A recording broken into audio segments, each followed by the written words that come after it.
بسم اللہ الرحمن الرحیم۔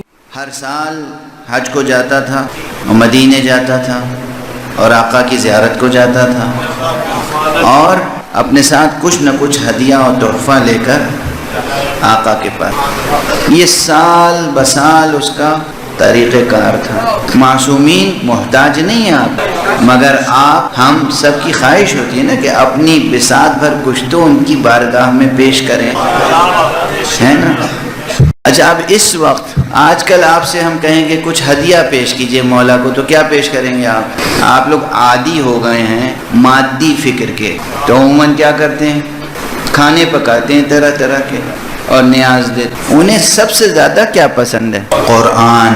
محمد اور آل محمد عاشق قرآن ہے، عاشق قرآن ہے۔ کیسے عاشق ہیں؟ عاشق قرآن، نوکے نیزہ پہ بھی قرآن پڑھتے ہیں، گہوارے میں بھی قرآن پڑھتے، ایسے عاشق قرآن ہے۔ تو اگر ہم کچھ قرآن پڑھ کے انہیں ہدیہ پیش کر سکیں تو اس سے بہتر کوئی عمل نہیں ہوگا۔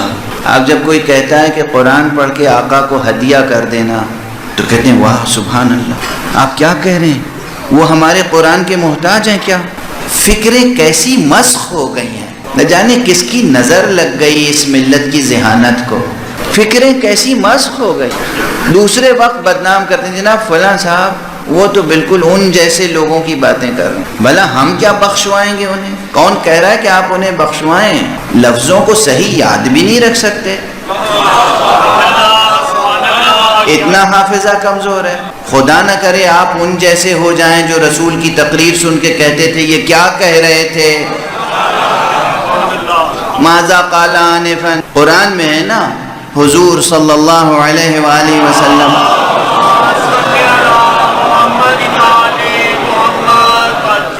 تقریر فرماتے تھے، خطبہ ارشاد فرماتے تھے، اور کچھ لوگ ایسے ہوتے تھے کہ جب حضور کا خطبہ ختم ہوتا تھا تو آپس میں ایک دوسرے سے پوچھتے تھے ماذا قال آنفا، یہ کیا کہہ رہے تھے، حالانکہ وہ بھی عربی سمجھتے تھے اور حضور خطبہ بھی عربی میں دیتے تھے۔ لاہور کے لوگ بھی اردو سمجھتے ہیں اور آقا کا یہ خادم بھی اردو میں گفتگو کر رہا ہے۔ میں کہہ رہا ہوں ہدیہ پیش کریں، قرآن پڑھ کر، قرآن پڑھیں اور پروردگار سے کہیں پروردگار یہ اپنا کلام، یہ سورے، یہ آیتیں جو تیری ہی دی ہوئی طاقت اور توانائی اور توفیق سے میں نے تلاوت کرنے کا شرف حاصل کیا ہے، اے پروردگار یہ آیتیں اور ان کی تلاوت کا تمام و کمال ثواب اپنے لامتناہی خزانہ نور سے اپنے حبیب محمد مصطفیٰ کو ہدیہ فرما۔ کیسا ہدیہ ہے؟ پروردگار انہیں ہدیہ فرما، پروردگار جناب زہرا کو ہماری طرف سے ہدیہ فرما، پروردگار امام حسن کو ہماری طرف سے ہدیہ فرما، پروردگار امام حسین کو ہماری طرف سے ہدیہ فرما۔ امام حسین علیہ السلام کو سورہ یاسین کا ہدیہ بہت پسند ہے، تو انشاءاللہ یاد رہے گا آج کی مجلس کا تبرک کیا ہے؟ قرآن، ایمان کے ساتھ اور عمل صالح کیا وجہ لائیں گے؟ قرآن پڑھ کے معصوم کو ہدیہ کریں گے۔ اچھا ایک طریقہ سن لیجئے، یہ طریقہ میں نے سیکھا ہے حضرت آیت اللہ العظمیٰ شیخ وحید خراسانی سے، پروردگار ان کا سایہ ہمارے سروں پہ برقرار۔ جناب شیخ وحید خراسانی فرماتے ہیں کہ چاند کی پہلی تاریخ ایک پارہ قرآن پڑھو اور اسے رسول پاک کو ہدیہ کرو، دوسری تاریخ ایک پارہ پڑھو، دوسرا پارہ، آخر آپ لوگ رمضان میں کوشش کرتے ہیں نا کہ ایک قرآن ختم ہو جائے۔ ہر مومن، مرد، عورت، جوان، بچے سب کوشش کرتے ہیں رمضان میں کہ ایک پارہ روزانہ پڑھنے، کم سے کم پورے رمضان میں ایک قرآن ختم ہو جائے، کرتے ہیں نہیں کوشش؟ یہ کوشش ہر مہینے میں کیوں نہیں کر سکتے؟ کیا رکاوٹ ہے، کیا مجبوری ہے؟ ہر مہینے میں ایک قرآن ختم ہو سکتا ہے؟ اچھا تو روزانہ ایک پارہ پڑھ لیں، اگر ایک بیٹھک میں ایک نشست میں نہیں پڑھ سکتے تو آدھا پارہ صبح پڑھ لیں، آدھا پارہ رات کو پڑھ لیں، آدھا پارہ نماز صبح کے بعد، آدھا پارہ نماز عشاء کے بعد، اور ہدیہ کریں پہلی تاریخ میں حضور کو، پیغمبر صلی اللہ علیہ وسلم، دوسری تاریخ امام مولا امیر المومنین علی ابن ابی طالب علیہ السلام، تیسری تاریخ بی بی جناب زہرا سلام اللہ علیہ، چوتھی تاریخ امام حسن، پانچویں تاریخ امام حسین، اور پھر چھٹی تاریخ امام سجاد، اور اسی طرح 14ویں تاریخ جب آئے گی تو امام عاصر عجل اللہ تعالی فرجہ شریف کو ہدیہ کریں، 15ویں تاریخ سے پھر اسی ترتیب سے شروع کریں، تو ہر مہینے میں 14 معصوموں میں سے ہر معصوم کی بارگاہ میں 2 حاضریاں لگ جائیں گی، ہے نا؟ آپ کی زبان میں 2 مرتبہ آپ حاضری دیں گے، 2 مرتبہ ان کی خدمت میں ہدیہ پیش کریں گے، ہیں؟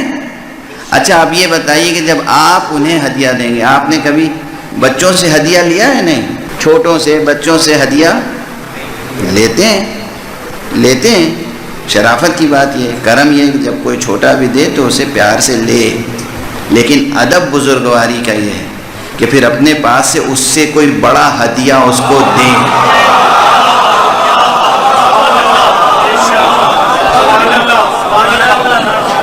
بزرگوں کا دستور یہ ہے، واپس نہیں کرتے ہدیہ، کبھی واپس نہیں کرتے، ہدیہ لانے والے کا دل ٹوٹتا ہے، چھوٹا ہو، نوکر ہو، ملازم ہو، کوئی ہو، آپ کو کوئی گفٹ دے رہا ہے، ہدیہ دے رہا ہے، لے لیجئے، کوشش کیجئے آپ اس سے بڑھ کر دیں، یہ اخلاقی اصول ہے۔ تو جب آپ انہیں ہدیہ دیں گے تو کیا وہ کریم ابن کریم آپ کو ہدیہ نہیں دیں گے؟ اگر یہ عمل روز ہوگا تو زندگی میں کیسی رونق، کیسی برکت، کیسی عظمت، کیسی روحانیت، کیسی نورانیت، کیسی جاویدانی کیفیت ہوگی۔ یہ 1 گھنٹہ مجلس مجھ سے پڑھوا رہے ہیں، 1 گھنٹہ روز قرآن آپ پڑھیں گے، ٹھیک ہے نا؟ ایک صلوات پڑھیے محمد،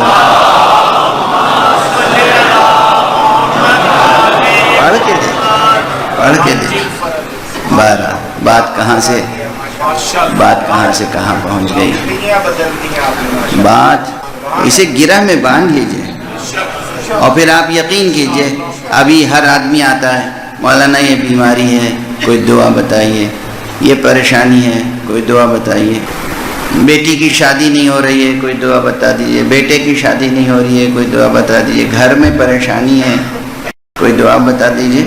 اگر آپ یہی عمل 5 وقت کی نماز پابندی سے پڑھیں اور ہر روز کسی معصوم کو ہدیہ کریں اور جواب میں کہے آقا ہم نے اپنی بساط پر ہدیہ پیش کیا ہے، ہمیں آپ سے صحت چاہیے، ہمیں آپ سے بچے کی تعلیم چاہیے، ہمیں آپ سے بیٹی کے لیے اچھا رشتہ چاہیے، جو حاجت چاہو معصوم کے در سے پوری ہوتی ہے۔ اور یہ جملہ بھی عزیزو شرک نہیں ہے، صلوات پڑھ دیں محمد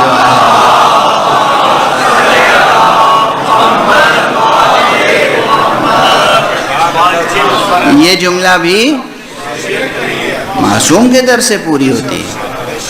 اجر جو لوگ براہ راست اللہ تعالیٰ سے ہی رابطہ رکھنا چاہتے ہیں ان سے یہ پوچھئے کوئی نعمت براہ راست اللہ تعالیٰ سے آج تک ملی ہے؟ کوئی چیز ملی ہو تو بتا دو، کوئی لائے دکھائے، کسی باپ کو لاؤ اور پوچھو کہ بیٹا آسمان سے اترا ہے تمہاری گود میں،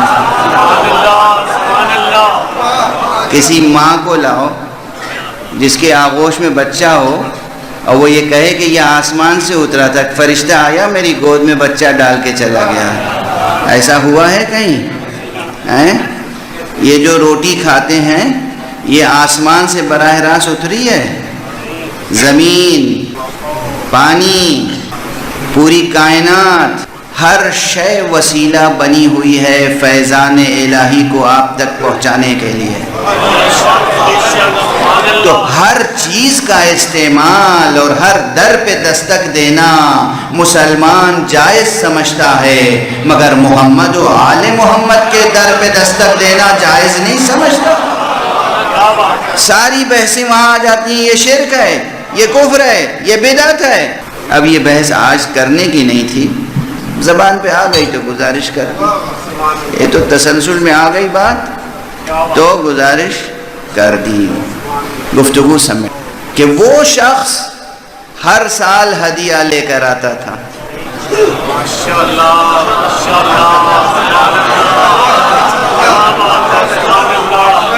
یاد ہے نا بات کا سرا؟ ایک مومن ہر سال مکے آتا تھا حج کے لیے، مدینے آتا تھا اور چوتھے امام کی خدمت میں ہدیہ لے کر آتا تھا۔ ایک سال کچھ ایسا ہوا، کوئی کمزور لمحہ تھا اس کی زندگی میں، اس کی بیوی کی زندگی میں۔ چلتے ہوئے بیوی نے کہا یہ تم اپنے مولا کے لیے، آقا کے لیے، امام کے لیے ہر سال ہدیہ لے جاتے ہو، کبھی انہوں نے بھی کچھ دیا تم کو؟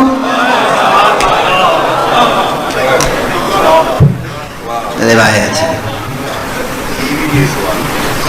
اب یہ شخص آیا، یہ گفتگو کہاں ہوئی ہے؟ اس کے وطن میں، اس کے وطن میں۔ یا حج کیا، مدینے گیا، حضور کی زیارت کی، پھر فرزند رسول کی خدمت میں پہنچا، ہدیات پیش کیا، نذرانہ پیش کیا، آقا نے بٹھایا اور دسترخوان بچھایا اور کھانا کھلایا، مہمان تھا، ہر سال یہی ہوتا تھا۔ اس کے بعد روایت میں دو متن ہیں یہاں پر۔ ایک متن یہ ہے کہ اس نے کہا آقا میں آپ کا ہاتھ دھلاؤں گا، تو پہلے آقا نے کہا کہ تم مہمان ہو، تم میرا ہاتھ دھلاؤ گے یا میں تمہارا ہاتھ دھلاؤں؟ یہ ہے اخلاق، یہ اخلاق ہے ائمہ۔ اس نے کہا نہیں آقا یہ نہیں ہو سکتا، میں آپ کا ہاتھ دھلاؤں گا۔ تو پھر آپ نے کہا اچھا پھر دھلاؤ۔ تشت لایا گیا، اس نے پانی امام کے ہاتھوں پہ ڈالا، آپ نے ہاتھ دھویا اور اس کے بعد کہا رک جاؤ، دیکھو تشت میں کیا ہے۔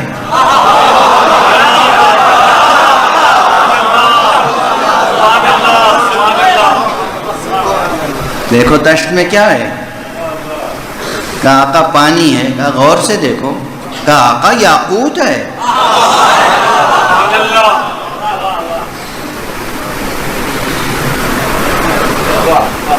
کہا اچھا پھر پانی ڈالو۔ پھر اس نے ہاتھ پہ پانی ڈالا، آپ نے پھر ایک بار دھویا۔ کہا اب کیا ہے؟ کہا آقا پانی ہے۔ کہا غور سے دیکھو۔ کہا یہ تو زمرد ہے۔ پھر تیسری بار کہا اچھا اب پانی ڈالو۔ پھر اس نے پانی ڈالا، آپ نے ہاتھ دھویا اور کہا اب دیکھو کیا ہے؟ کہا پانی ہے۔ کہا پھر غور کرو۔ کہا یہ تو عقیق ہے۔ کہا اچھا اب یہ عقیق و زمرد اور یاقوت یہ سب لے لو اور جا کے اپنی بیوی سے کہنا کہ یہ آقا نے تمہیں بھیجا۔ سن رہے ہیں؟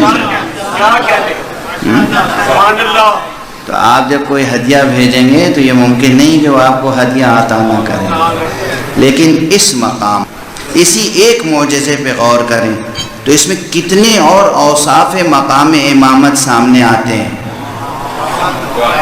یہ تو ایک بات ہوئی کہ آپ کے ہاتھوں کا دھون جو ہے وہ جواہرات میں بدل گیا۔ اب وقت نہیں ہے اور طبیعت بھی ساتھ نہیں دے رہی ہے، موسم بھی غالباً مساعد نہیں ہے، مددگار نہیں ہے، ورنہ یہاں پہ بہت گفتگو ہے۔ اور یہ گفتگو اس گفتگو سے مربوط ہے جو اصل موضوع ہے کہ پانی کیسے یاقوت بن گیا۔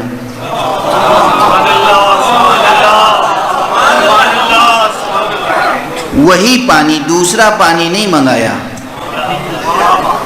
وہی پانی اسی ہاتھ سے ڈالا گیا، اسی ہاتھ پر ڈالا گیا، لیکن اب دوبارہ وہ عقیق بن گیا، زمرد بن گیا۔ اس کے معنی یہ ہے کہ پانی وہی ہے، مالیکیولز وہی ہیں، ایٹم وہی ہے، الیکٹرانز وہی ہیں مگر یہ کہیں ارادہ کن فیکونی ہے، ارادہ ہے، وہی پانی ہے، ارادہ ہے کہ یاقوت ہو جائے تو یاقوت ہو گیا، ارادہ ہوا کہ یہ زمرد ہو جائے زمرد ہو گیا، ارادہ کر لیا کہ یہ عقیق بن جائے عقیق بن گیا۔ زبان سے بھی کچھ نہیں کہا کہ اے پانی تو یاقوت ہو جا، کہنے کی ضرورت نہیں ہے، یہاں ارادہ ہوا وہاں ظاہر ہوا۔ جب یہ امام ہوتے ہیں تب یقین آتا ہے کہ وہ خدا وہ ہے کہ انما امرہ اذا اراد شیئا ان یقول له کن فیکون، وہ خدا وہ ہے کہ جب کچھ چاہتا ہے کہ ہو جائے تو کن کہتا ہے اور وہ شے ہو جاتی ہے۔ سبحان اللہ، سبحان اللہ، کیا بات، کیا کہنے کی، سبحان اللہ، سبحان اللہ، کیا بیان، یہ مظہر ہے۔ کیا بات، اچھا سبحان اللہ، سبحان اللہ، یہ قلب ماہیت ہو گئی، یہ معجزہ ہو گیا، لیکن گفتگو وہاں ہوئی تھی، یہ انہیں خبر کیسے ہو گئی؟ کیا بات ہے، کیا بات، توجہ ہے، کیا بات، کیا بات، گفتگو کہاں ہوئی؟